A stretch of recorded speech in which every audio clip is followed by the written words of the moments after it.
Esa es la definición de la anestesia general. Un coma profundo, al cual le pedimos, por razones académicas, 5 cosas. Inconsciencia, por cierto. Amnesia, falta de memoria. Analgesia. No hay conciencia del dolor, no hay respuesta al dolor. Parálisis. No hay actividad motora. Y ausencia de reflejos. Hay cirugías que producen reflejos bastante complicados de manejar. Esa es la anestesia general.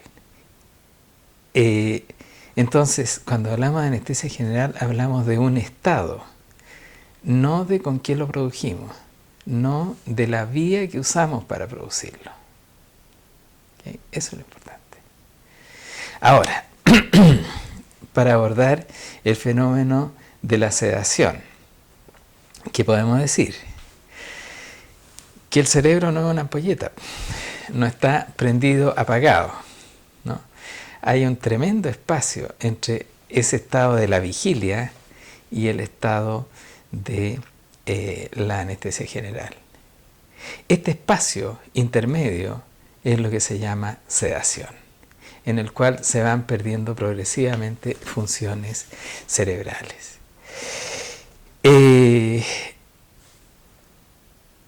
No todas las neuronas responden de la misma manera a los fármacos. Hay unas más sensibles que otras, ¿ya? Esto explica por qué en la anestesia general nos podemos detener antes de eliminar la actividad del centro respiratorio y la del centro circulatorio, ¿no? Pero más arriba también hay todo un degradé en esta resistencia de las neuronas. Y eso hace que si vamos dando fármacos en cantidades que van creciendo, ¿no? O potencias que van creciendo, nosotros podemos ir eliminando funciones desde las neuronas más sensibles hasta las más resistentes. Y entonces eso explica este grado de depresión progresivo que va desde la vigilia hasta la anestesia general, que es lo que llamamos sedación. El dolor podemos abordarlo agregando anestesia local o regional, anestésicos locales en la zona en que se va a trabajar o en el nervio. Y ahí juntamos sedación y anestesia local. Y se pueden hacer muchas cirugías de esa manera. ¿Ya? El pero es que este estado significa de alguna manera comprometer centros que regulan nuestro comportamiento. ¿Ya? Y entonces, en pacientes inmaduros, en pacientes con algún deterioro cognitivo, en pacientes en los cuales la cantidad de emoción es muy fuerte, ¿no? Este estado puede traducirse no en relajación, no en depresión, sino en justo lo contrario, en una agitación. ¿Ya? Ese es el gran problema de esta situación, la agitación psicomotora, que se ha llamado respuesta paradojal. Paradojal, pues yo le di medicamentos para sedarlo y terminó convertido en un energúmeno. En realidad, típicamente se le echa la culpa a los medicamentos y si lo miramos de esta manera, lo que pasa es que elegimos mal al paciente, ¿no?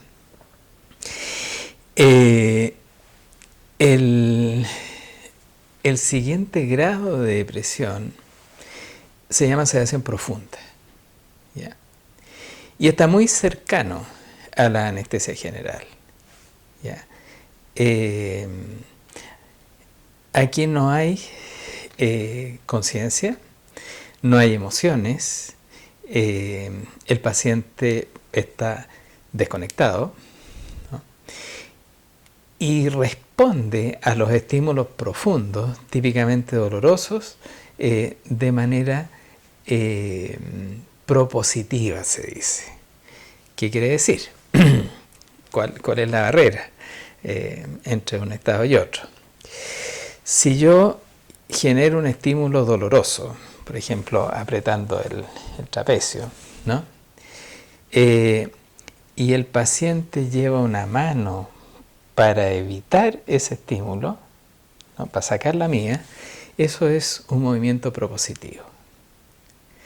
Si yo aprieto y el paciente se sacude, eso ya no es, eso ya está en el ámbito de la anestesia general. ¿Ok?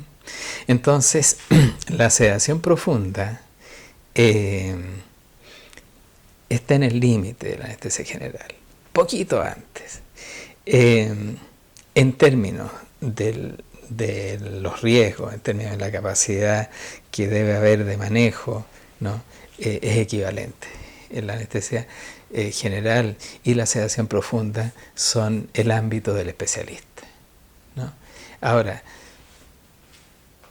¿por qué usar sedación profunda y no moderada, que se ve bastante menos dañina, menos agresiva?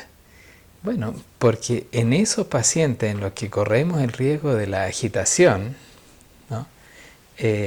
Esto es lo que les podemos ofrecer. ¿Ya? O sea, la anestesia no es la misma para todos. No. No. ¿Usted cómo analiza eso?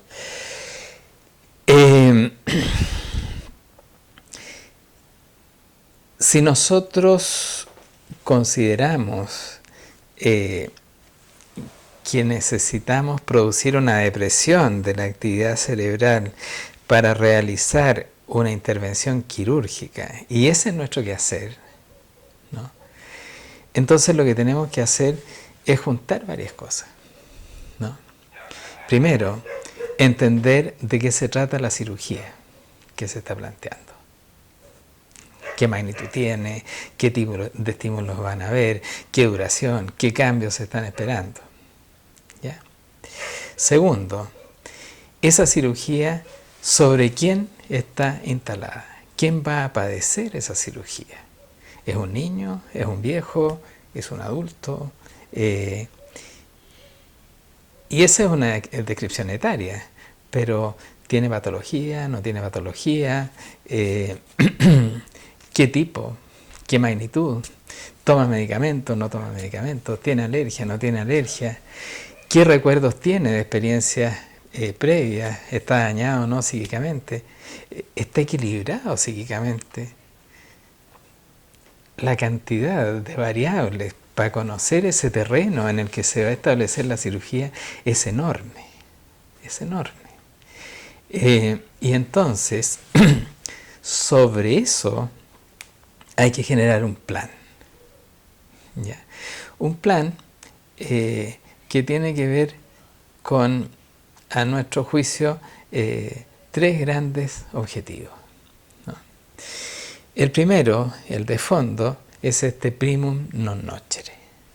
Lo primero es no hacer daño. Seguridad, cuidado, vigilancia, ¿no? En nuestros días la anestesia es muy segura, es muy segura. Sin embargo, siguen habiendo accidentes.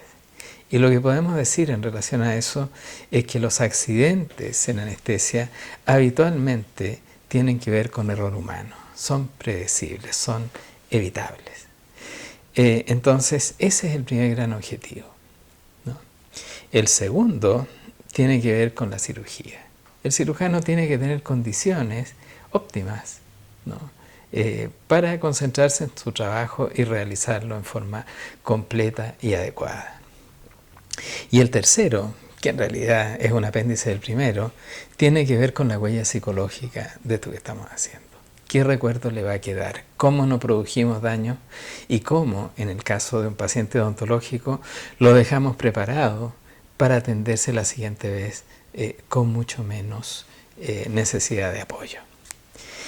Entonces, si nosotros tratamos de juntar todo este enorme conjunto de variables en una técnica, ¿no? Primero hay que decir que no existe la técnica ideal. Segundo, que no existe la técnica. ¿no? Que tenemos que ser capaces de adecuarnos al paciente. Cuando nos planteamos con un solo esquema en el cual el paciente debe ajustarse, porque es el mejor, es un error. Oiga, doctor, ¿y los tipos de fármacos utilizados en sedación son muy variados o...?